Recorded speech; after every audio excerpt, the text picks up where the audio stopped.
It's time for the Longines Chronoscope, a television journal of the important issues of the hour, brought to you every Monday, Wednesday, and Friday. A presentation of the Longines Whitnor Watch Company, maker of Longines, the world's most honored watch, and Whitnor, distinguished companion to the world-honored Longines. Good evening, this is Frank Knight. May I introduce our co-editors for this edition of the Longines Chronoscope? Larry Lasser from the CBS television news staff, and Louis Banks, associate editor of Time magazine. Our distinguished guest for this evening is the Honorable John C. Stennis, Senator from Mississippi. I think it's only fair to say that during the past year, the United States Senate itself has been under considerable pressure. It's labored in an atmosphere which has brought connotations of irresponsibility, exhibitionism, and even lowered standards. Now, it speaks for the esteem in which our guest tonight is held by his fellow senators that he was chosen by the Senate to appear and to represent them on the Watkins Committee. Senator Stennis, does this Watkins Committee report touch on the subject of how much power a congressional committee should have?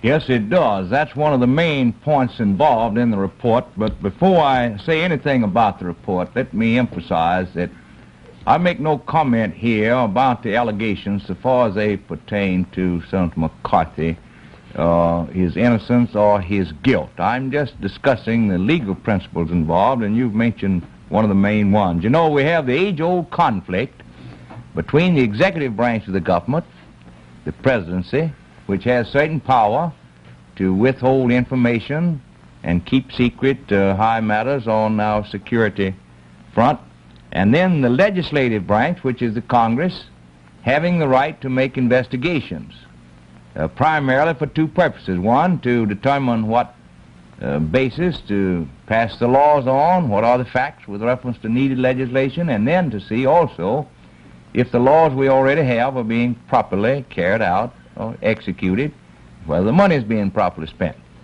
So that line of division between the executive and the legislative has never been clearly defined. The conflict has gone on from George Washington's time down until today. Well, Senator, does the Watkins Committee report actually crystallize these areas, this ill-defined area between the legislative and the executive's power? No, it makes no crystal clear line between the two. It points out the problem. It recognizes there is a field of investigation. There's a field where the executive has the right to hold back certain information, the security of the nation being involved.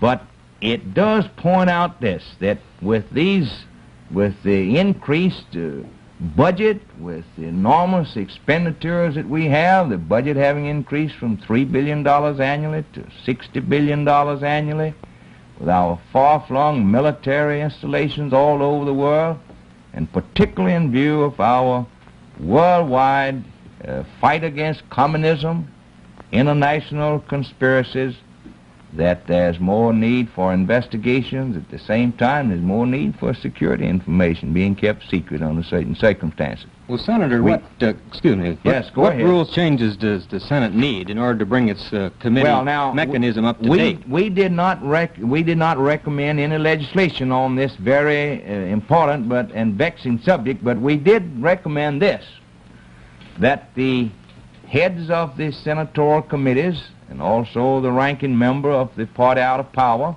meet with the executive heads of the departments of government and see if there could not be a plan worked out, not necessarily by rule of law, but by a spirit of cooperation, where the integrity of the president's power would be preserved, the integrity of the legislative power and responsibilities would be preserved, and all of it worked out for the protection and benefit of the people as a whole. And a great deal is already being done along that line, I can assure you and the people. But more needs to be done, and we may have to have new legislation, because the statutes that control this proposition as to how far the executive can go and how far the legislature can go and how much the executive can withhold is not clearly defined. Senator Stennis, it's, as you realize, it's all very well to come to an agreement on just what a committee should do, but the chairman of a Senate committee has vast powers. Is there any way to enforce any rule changes? Well, yes, you can enforce rules on that. We have had rather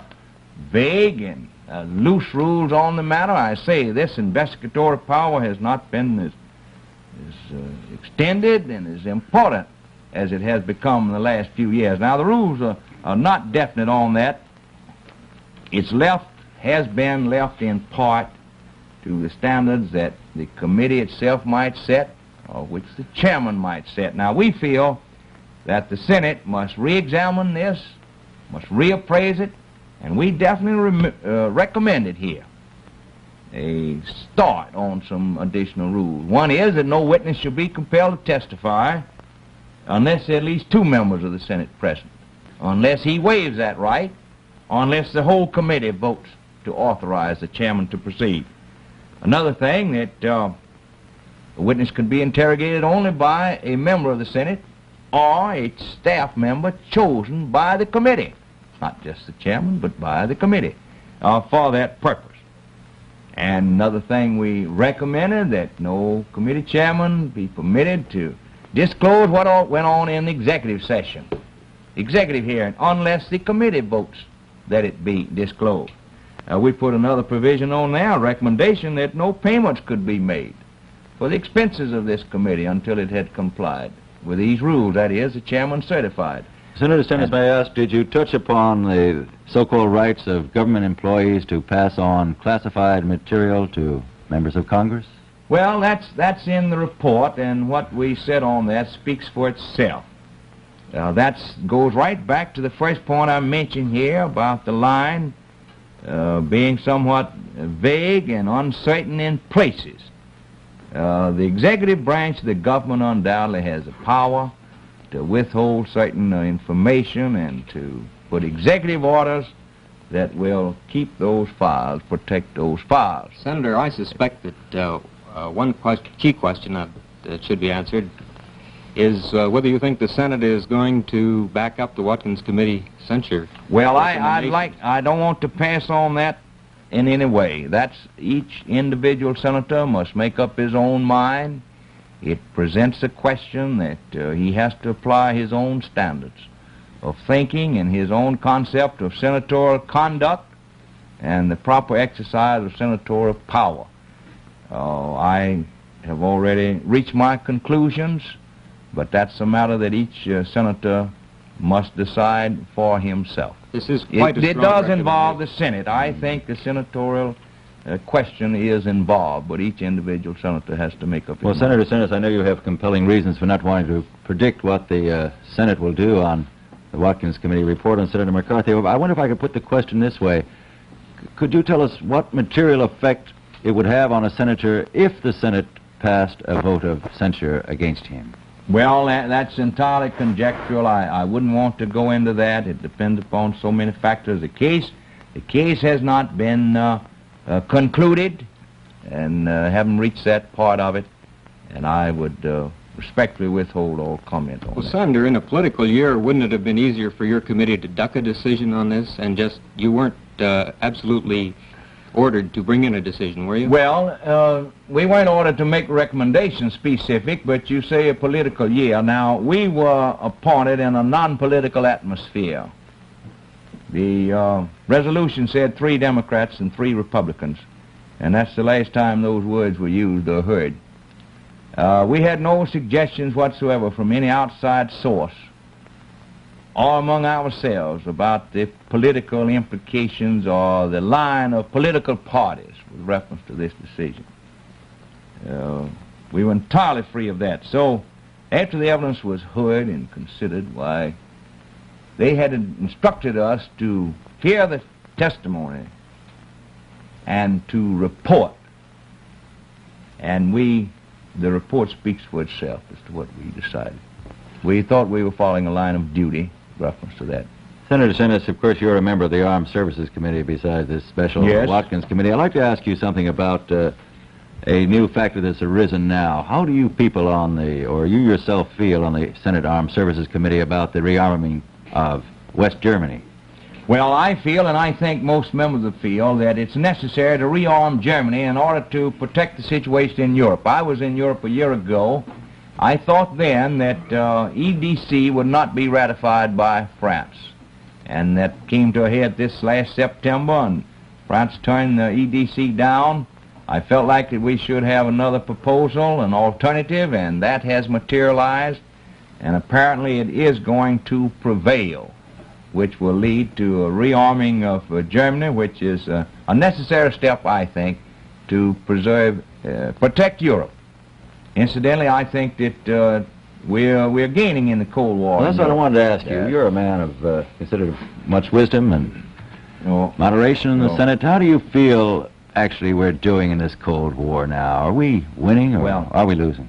I feel that we are gaining in Europe. Yes, I think definitely so. We make fairly steady progress, and another step is about to be taken, this rearming of Germany.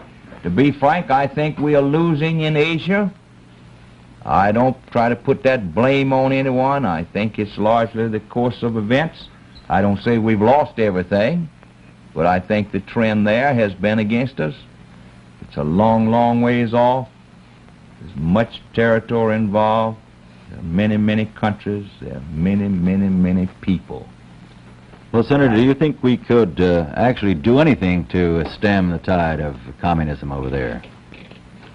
Well, I feel that communism of a kind is on the ascendancy in Asia.